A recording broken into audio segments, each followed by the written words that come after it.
কাকটি মিঠু খুব তৃষ্ণার্ত হয়ে এদিক ওদিক উঠছে।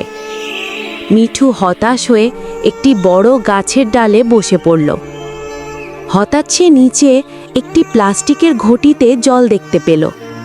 আনন্দের চোটে সে দ্রুত উড়ে গেল, কিন্তু ঘটির জল খুব নিচে। মিঠু ঠোঁট ঢুকিয়েও নাগাল পেল না। মিঠু পুরনো দিনের গল্পের মতো আশেপাশে নুড়ি পাথর খুঁজতে শুরু করলো। অনেক খোঁজার পরও কোনো নুড়ি পাথর পেল না।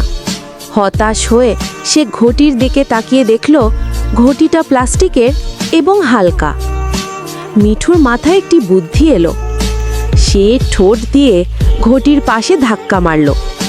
প্রথম ধাক্কায় জল সামান্য উপচে পড়ল। মিঠু আরও একবার ধাক্কা মেলে ঘটিটিকে কাত করল।